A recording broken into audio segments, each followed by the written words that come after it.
Hello, beautiful people, and thank you for joining me here again today at Healthier, Happier Heads and Hearts. For those of you that join us today for the first time, just to mention that we are here promoting mental health, and we do so from a perspective where the mind, the body, and the soul are very close linked together and form a unit. And we don't like to neglect one of those three aspects, because then we can't be healthy or happy. We always maintain an attitude of love, respect and acceptance, and we believe that we're all part of this fantastic universe, and therefore we'll look after each other and we'll look after our world. The initials of these words, healthier, happier heads and hearts, are the letter H. This letter looks like a step, and when you put H on top of another H, one on top of each other, they look like a ladder. Well, each of us is one of those steps, and when we support each other, look after each other, love each other, we form this very strong, beautiful ladder that take us to the top of the world. My name is Louisa Santh, and I am a consultant child and adolescent psychiatrist. And last week I said I would speak today about different presentations of ADHD. Last week I spoke about ADHD. Today I'm going to speak about the typical presentations, just ADHD without any other disorders, without comorbidities. ADHD in kids with normal IQ, average intelligence, and I'll share with you the typical presentations throughout the lifespan: a child, an adolescent, and a man, an adult. I'll talk about the two different types: the hyperactive type, which is more typical in boys, so I'll give you an example of a boy, and the inattentive type, the ADD, which is more typical of girls, and I'll give you an example of a girl. So if we start with the hyperactive type, and we try and think of a 5, 6, 7-year-old boy who's very hyperactive, he's on the go all the time, he's always busy, he's lovely, he has a cheeky face, always a smile, really good nature, wants to help, wants to do the right thing. He tends to be quite funny and sometimes the clown of the classroom. He enjoys making people laugh. But in the classroom, he is always on the go. He's disruptive. He can't sit still, focus and concentrate. He gets very easily distracted. He's often disrupting, interfering with other kids and talking and messing about. He's impulsive and he'll blurt out answers, or he'll do things when he's not expected. He can't wait his turn, so he'll jump the queue. Sometimes that gets him in trouble. When he's in breaks in the playground, he'll be tough and rough and will hurt other children's.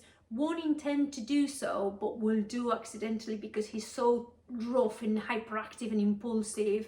He might have accidents himself and fall over and have a bump, and because again he's that hyperactive and he's always on the go. The teachers eventually get a bit frustrated with him because he doesn't listen, he doesn't do as he's told, he never finishes his work, he always rushes the work. His handwriting is untidy, is a bit of a mess, it's rushed, is not neat at all. When he's learning to read, it might take him longer because he's not concentrating and focusing, but also because his attention fluctuates. And when he's reading and he's reading a book to you, after a page or two, you ask him what it was about, and he might tell you what it was about. But if you ask him specific questions, you ask him for details, that's when he won't know, because his attention has fluctuated. He's been reading it, but it's really not been sinking in. That's what happens as well when you talk to him. You tell him to do stuff and you think he's listened, but he's only heard you. The information hasn't registered. We sometimes think that they are forgetful. They're actually not forgetful, because to forget something, you need to have memorized it in the first place. You need to have registered it. These kids hear you, they hear noise, but they don't listen to what you're saying. So they don't register the information, and therefore they don't know what they're meant to do after.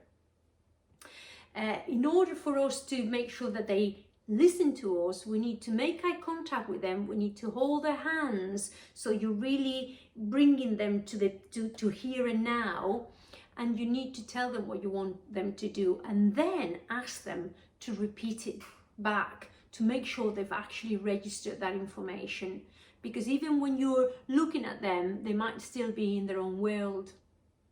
And that's you know, when you have a chance that they'll do what you've told.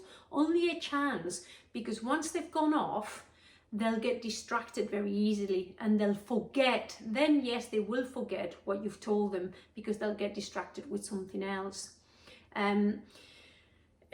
One friend of mine told me once a really good example about how she's got ADHD and about how her mind works. I'm not sure if I mentioned this last week. I know I mentioned it in one of my talks, but because I do one in Spanish and one in English, I'm not sure which one it was. But this friend was telling me that her brain was like a road map, and that she may be on a main road, on a motorway, and she knows where she's going and she knows where she needs to get. But all of a sudden she sees a sign of an exit, and the sign really gets her attention. Before she knows, she's come off the motorway and she's on a different road, and she's driving that road, and for a minute she knows she needs to come back, but then she sees something else in another road that is coming from the side. You know, she sees that there is some horses, you know, over there, and then she takes that road. And a little while after, she's completely forgotten that she was on a main road and she was heading somewhere. She's just gone, she's got distracted. That's what happens to these kids with ADHD. They get distracted very easily. They don't mean to be disobedient. They don't mean to, you know, not do as they're told. They just get distracted so very easily. And that gets them in trouble. It gets them in trouble, and these kids grow thinking that, you know, that because they don't listen, they only hear. It's only when the adult shouts and says, "Gosh, for goodness sake, I'm just fed up. I've told you 5 times to sit down and eat your food. Will you just please sit down and eat your food?" And then all of a sudden is the first time that you've really got their attention. They've really listened to you. But it's the first time for them. For us, we're very frustrated, the adults. For the kid, he's thinking, "What's your problem? Why are you telling me like that? Why are you shouting? Why can you not tell me normal?" He doesn't know we have done 5 times. In school is the same. The teachers gets very frustrated because they're constantly prompting them, reminding them, asking them to finish the work, to do what they're meant to do, to stop disrupting, to stop interfering with other kids. And the kid doesn't listen, it only hears noise. So they get in trouble.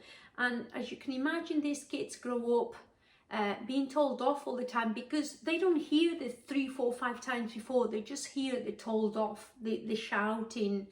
And they grow up thinking, you know, the world is an unfair place and they're being treated unfairly. They're always being shouted at. They're always getting in trouble, and they don't know why. They know that other kids in the school or their other siblings don't get in trouble, so why them? And they grow up just not loving themselves, you know, with low self-esteem, lacking confidence. Eventually they don't try to do things anymore, because what's the point? You're going to tell me off anyway.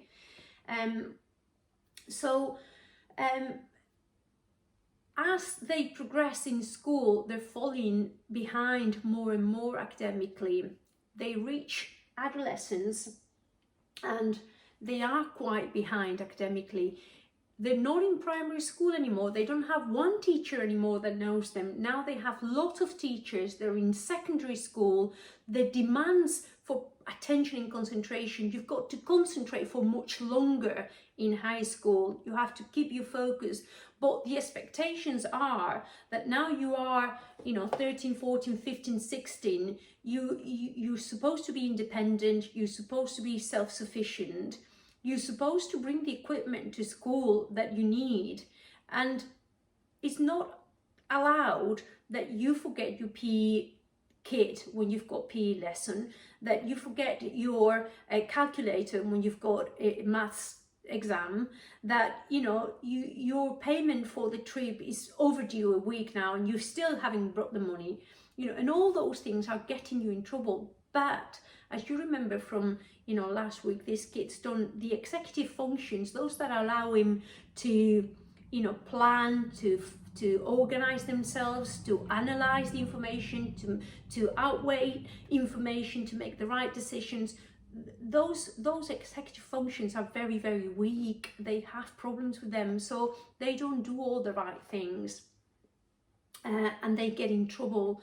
And the feedback they get from adults is just very negative. It's just but also what happens then at this time is that they reach an age where the peer group, because developmentally they're behind, they're more immature. I mentioned last week 2 or 3 years behind, they're immature. Then the peer groups will almost use them, to some degree, because they're very easily led. So when they want to do something naughty, they'll use them and say, why don't you go and tell the teacher this, or why don't you go and pinch this or that, or why don't you try these drugs, and they'll do it. But then, because they're immature, the peer group, when they're really doing something fun, when they're going out to the cinema, going out as a group, they won't really include the person as much. They will have loads of acquaintances or friends, but not really good friendships. That is even worse in girls, and I'll mention why in a minute. So these kids, as I say, grow up with low self-esteem, believing that they're not good enough, and will start. They're very easily led, and they'll start doing things like trying drugs or drinking alcohol excessively, for 2 reasons. 1, because they want to fit in, they want to be liked, but 2, because when they do those things, they feel better within themselves. They feel they chill, they relax, they're not on edge anymore, they're not as anxious. Because what's happening now at this point is that because their self-esteem is low, because they're lacking confidence, they're becoming more anxious, they're becoming more on edge, the mood is fluctuating, that it's dropping, they're having low moods, and they'll do anything like take drugs or drink alcohol to feel better, which eventually adds to a problem, adds to the problem, because they'll end up getting in trouble for that as well. They'll do risk behaviors, they'll have sexual relationships without being cautious about how they do it. They'll get sexually transmitted diseases, or they'll get a girl pregnant, because they're impulsive and they don't think of consequences. Yes, when these young lads get to being adults, men with ADHD that hasn't been recognised, identified, or treated will be unhappy, will have low self-esteem, will lack confidence, will be anxious, will be on edge, and in terms of jobs, they will prefer jobs that are quite manual, that they can be open about and move around. They'll prefer jobs that are quite creative, and they'll prefer jobs that don't demand big concentration. They might still get sacked because they make silly mistakes, they don't pay attention, and they might still change jobs quite frequently. In terms of relationships, because they're quite impulsive, relationships may break down more often than they would, and these men will be chaotic in terms of their finances, and they will again, because the executive functions aren't there and they don't think ahead and they don't plan and they don't organize themselves, they'll get bills that they've forgotten they were coming, and they'll have lots of credit cards, and they'll be in debt because they're just very chaotic in organizing their finances. They may drink alcohol daily, and that'll be the way they feel better and they relax and they chilled.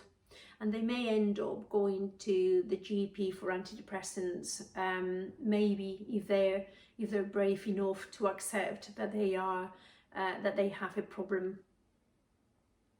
So that's about the hyperactive type, which is most common in boys. With the inattentive type, which is most common in girls, we have the same problems with inattention that I've mentioned in the boys. They're falling behind academically, they're not listening, they're getting very easily distracted. Those are exactly the same, but these girls are not hyperactive. So these girls, you know, again, at the age of 5, 6, 7, they'll be really sweet little girls with a lovely smile, very keen to help, but they are up with the fairies in their own world. And in the classroom, if the teacher is busy with a hyperactive boy, for example, or another kids with learning difficulties or whatever else, because she's no trouble at all, she'll be sat in a corner for hours during the class, during the day, during school, for hours. She won't do any of the work because she is in her own world, but because she's not disruptive, nobody will know about her. So at the end of the year, the teacher will say, well, you know, she's really sweet, she's a lovely, lovely girl, she's no trouble at all, but she could do better. She doesn't achieve her potential. She just doesn't apply herself. She gets very easily distracted, and she's up in the, you know, up with the fairies.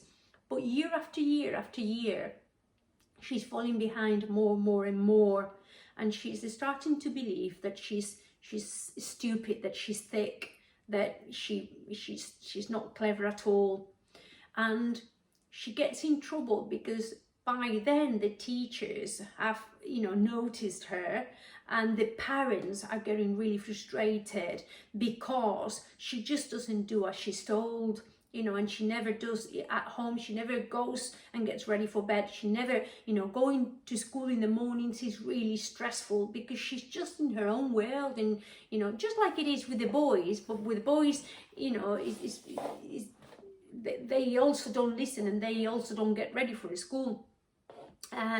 But these girls, you know, just take forever to get anything done. All of them will start a million things and won't finish half of them, which is very frustrating for them, but it's very frustrating for the persons, the people that live with them. And again, that will be a cause for arguments, and as kids, they'll be told off for that. Back to these girls. So these girls, when they get to teenage time, when they're 14, 15, they are academically very behind. By then they have very low self-esteem because developmentally they're very immature. They're 2-3 years behind. The peer group, the girls at the age of 14, 15 are all talking about boys and going out, and you know, and these girls are still playing with Barbies at home. So they're just very innocent, just very immature, and they're not included in the peer groups. You know, the girls know that they completely are neglected, and they feel not wanted and not included. So these girls start telling tales for 2 reasons. One is because because they're always in their own world. They're very creative, and they have a fantastic imagination, and they almost live in a fantasy world. They don't live in the real world. It's their fairy world, and they create stories in their head, and they almost believe them and they almost tell them, and because they don't think of consequences, they'll tell stories that are quite serious. They'll tell that the grandma has died, or that the father is an alcoholic, or that she's pregnant, and she'll tell it because it's a fantasy world, fantasy story. She'll say that, and she doesn't think of the consequences and the implications. So before she knows, she's told a friend has told the teacher has rang the parents, and everybody believes that she's pregnant, and they're doing pregnancy tests. And I'm telling you, this has happened. I remember one of my patients, you know, in this situation, they're doing pregnancy tests. The tests are negative, and they're saying, well, why do you think you were pregnant then? But she was just, you know, it was just a little story. But they'll have stories like that. They get in trouble, and they continue to get in trouble, and they're not liars as such. It's just that, you know, their world is different to our world, really, and they don't think of the consequences. But also, whilst they're telling that story, they're actually getting the attention that they don't get otherwise. Everybody's really interested in her. The friends for the first time are including her and are calling her and are wanting her there. So we promote, stimulate, and maintain that sort of behavior, because it's then when we pay the attention that they're craving, that they really need, that they really want. So these girls have very low self-esteem. They really think they're thick. They're really behind academically. The friends don't want them. The parents tell them off. The teachers are not bothered. And they just have a belief that they're not good enough, and they start self-harming, cutting themselves. They'll even take overdoses, and they'll come to services with what appears to be anxiety and low mood depression, because they are self-harming and they're taking overdoses. So we will start them on antidepressants. If we're not careful, and we professionals don't get a right story of how the problem started and when and what's really been happening, and if we don't really look deep into it, we'll never know these girls have attention deficit, and we'll always treat them for depression, and we'll never sort out the original problem, the real cause of the problem.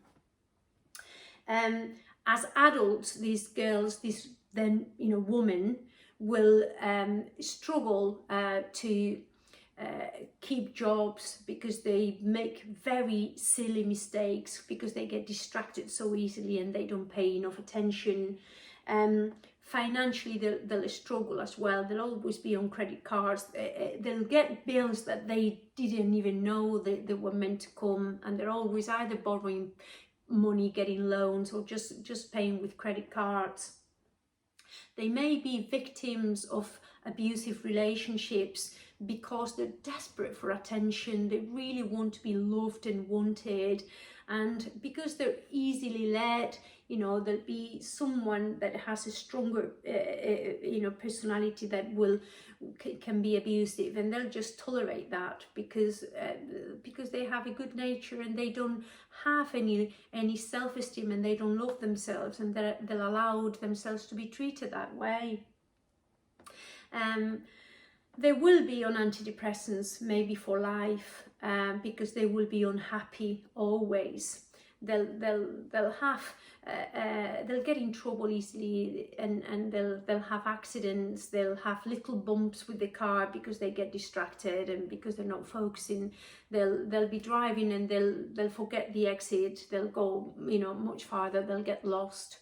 So their life's a little bit chaotic, but they're still lovely, beautiful people, and we still need to accept them as they are. And if today, when I'm talking about these sort of presentations, you feel that something resembles the way you are, or the way your child is, or your partner, or your friend, then do look into it a little bit more.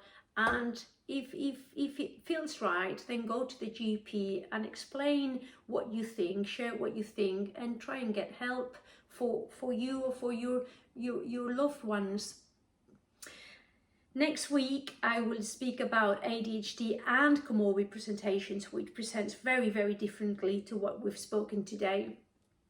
And I hope you've enjoyed it in inverted commas. I hope you found it interesting, and it's been useful. As always, remember, we're all steps of a big, strong, beautiful ladder that take us to the top of the world. We look after each other, we support each other, we love each other. Have a lovely week and see you next time. Thank you for listening. Bye.